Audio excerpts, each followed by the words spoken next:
वनकस one BJP वाला हर शख्स वनकस कशुर BJP वाला कौन बीजेपी वाला मेरे को दिखाओ ना इन चाटुकार सारी तुम वन बो पोज वन मैं सामने बोलता हूँ मैं कर पॉलिटिक्स ज्वाइन मे कहीं तथ मज डिनाई कर मगर क्या करम यह कर मैं यह करनोस बह तुह यह लिखान मीर जासिर चोर है तू चोर है तेरा बाप साला चोर है हराम जादे तू चोर है तेरा बाप साला चोर होगा।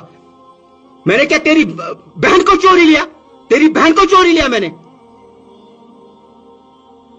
तेरी बहन को चोरी लिया मैंने हरामजादे। वतु इज़्ज़ु मन तशा वतु ज़िल्लु मन तशा। अल्लाह ताला जिसे चाहे उसे इज़्ज़त बख्श सकता है और जिसे चाहे उसे जलील और रुस्वा कर सकता है। ये शख्स आप सब दोस्तों को सही होगा। इसने चंद रोज़ पहले एक पॉलिटिकल पार्टी ज्वाइन की, उसके बाद इसके बुरे दिन स्टार्ट हुए। ये अरेस्ट भी हुआ। अरेस्ट के बाद जब ये जेल से बाहर निकला उसके बाद इसने अपनी पार्टी ज्वाइन की। किस लिहाज से इसने अपनी पार्टी ज्वाइन की वो अल्लाह ताला बेहतर जानता है और ये बेहतर जानता है। इसने चंद स्पीचें उस पॉलिटिकल पार्टी में भी की। उसके बाद ये एक दिन लाइव आता है और लाइव में ये कश्मीरी आवाम को गालियां देना स्टार्ट करता है और सब पे एक ये इल्ज़ाम लगाता है कि पूरी कश्मीरी आवाम बीजेपी के साथ जुड़ी हुई है और बीजेपी के साथ है। पहले तो मैं इसका कंसेप्ट क्लियर करना चाहता हूँ। कश्मीर में बहुत सारी पॉलिटिकल पार्टीज़ हैं, एनसी है, पीडीपी है, कांग्रेस है, बीजेपी है, अपनी पार्टी है, पीसी है और भी बहुत सारी पार्टीज़ हैं। तो सब लोग अपनी अपनी पार्टीज़ के साथ जुड़े हुए हैं, लेकिन इसने सबको बीजेपी वाला कहा और सबको ये कहा कि अगर मोदी राशन कल देगा तो तमाम लोग उसी लाइन में खड़े होंगे, मोदी का राशन खाने के लिए होंगे। देखिए, रिज़्क देने वाला अल्लाह ताला है। रिज़्क सिर्फ अल्लाह ताला दे सकता है, नहीं बीजेपी दे सकती है, नहीं एनसी दे सकती है और नहीं कांग्रेस दे सकती है। और मौत भी अल्लाह ताला के हाथ में है। पीडीपी, कांग्रेस, एनसी, बीजेपी किसी को मौत नहीं दे सकती है। जब इंसान पैदा होता है तभी उसके नसीब में खाना लिख दिया जाता है, उसके नसीब में मौत लिख दी जाती है कि ये कब पैदा होगा, इसके साथ क्या होगा और इसकी मौत कब होगी। जब ये शख्स पॉलिटिकल पार्टी ज्वाइन करता है, खैर दबाव में ये ज्वाइन करता है या अपनी खुशी से ज्वाइन करता है, वो तो अल्लाह ताला बेहतर जानता है और ये शख्स अच्छी तरीके से जानता होगा। एक दिन ये शाम को लाइव आता है लोगों का जवाब देने के लिए। जो लोग इसे चोर कहते थे, जो लोग इसे बेईमान कहते थे, बीजेपी वाले कहते थे या और भी कुछ कहते थे, उनको ये जवाब देने के लिए आता है और लाइव में ये काफ़ी चिल्लाता है। ये पहला लाइव उसका नहीं था कि ये पहली बार किसी पर चिल्ला रहा था। इससे पहले भी इसने बहुत सारी बहनों को जलील किया, कुछ एनजीओज़ को भी इसने नंगा किया, शायद वो गलत काम करते थे। तो उसी एनजीओ की वजह से ये जेल जाता है। जब ये जेल से बाहर निकलता है उसके बाद ये पॉलिटिकल पार्टी ज्वाइन करता है। और इंटरव्यू में ये भी कहता है कि जब मैं जेल में गया था तब मुझे कोई बचाने के लिए नहीं आया, खाली एक फैमिली बचाने के लिए आई। जो लोग ये कहते हैं कि हम आपको सपोर्ट करते हैं, वो मुझे क्यों नहीं बचाने के लिए आए।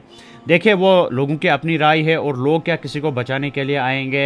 यहाँ तो बड़े बड़े लीडरों को जेलों में डाला तो लोगों ने आवाज़ नहीं उठाई। अब ये एक छोटा सा जब जेल में गया तो कौन इसकी आवाज़ उठाता है। जब ये लाइव आता है ये गालियां देना स्टार्ट करता है और एक शख्स को ये बहुत गंदी गालियां देता है।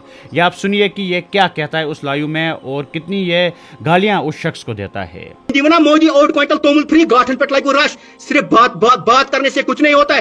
बेचू तमिस बबर शेरस वनान नाजरीनो मोहतरम ब्याग में नाजरीनो मोहतरम बुसुल माना नाजरीनो मोहतरम किया बूझू मे जज्बत सुई मेन जज्बस में छिड़ू क्या मे कोर पॉलिटिक्स ज्वाइन बो वन तो तह कोर तुम हिवो शख्सों कोर मजबूर पॉलिटिक्स करने खतर आ बह कर पॉलिटिक्स डटी पॉलिटिक्स करने क्या यह लिखान मीर जासिर चोर है तू चोर है तेरा बाप साला चोर है हरामजादे तू चोर है तेरा बाप साला चोर होगा।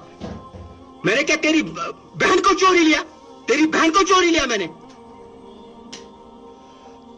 तेरी बहन को चोरी लिया मैंने हरामजादे। तो आपने ये देख लिया। जब ये लाइव आता है, लाइव तो 6-7 मिनट का था और उस 6-7 मिनट में ये काफ़ी गंदी ज़बान यूज़ करता है। उसके बाद इस पर एफआईआर लगता है। एफआईआर के बाद अब पता नहीं इसकी बेल हुई या अरेस्ट हुआ या क्या हुआ इसके साथ, क्योंकि इसकी कोई अपडेट नहीं है। जब इस पर एफआईआर लगता है तो अपनी पार्टी इसे पार्टी से बाहर निकाल देती है। तो ये लेटर है अपनी पार्टी का, जब इसे अपनी पार्टी भी लात मार के बाहर निकाल देती है। तो तमाम दोस्तों से मेरी गुजारिश है कि जब अल्लाह ताला आपको इज़्ज़त देता है तो आपको उस इज़्ज़त की कदर करनी है। जब अल्लाह ताला उस इज़्ज़त को लेने पर आते हैं तो फिर एक छोटी सी इंसान गलती कर देता है तो इंसान को अल्लाह ताला आसमान से ज़मीन पर पटक देता है। तो तमाम दोस्तों से गुजारिश है कि हमेशा अल्लाह ताला का शुक्र अदा करें जिस भी हालात में आप होंगे, जिस भी सिचुएशन में आप होंगे। ये शख्स, इसका क्या हाल हुआ ये आप सब दोस्त जानते हैं अच्छी तरीके से। खैर, ये हमारा भाई है, तो अगर ये अल्लाह ताला के सामने माफ़ी मांगेगा और कश्मीरी आवाम को भी माफ़ी मांगेगा तो हम इसे माफ़ करेंगे। हम कश्मीरी हैं तो हमें चाहिए कि हम इसको माफ़ करें। अल्लाह हाफ़िज़।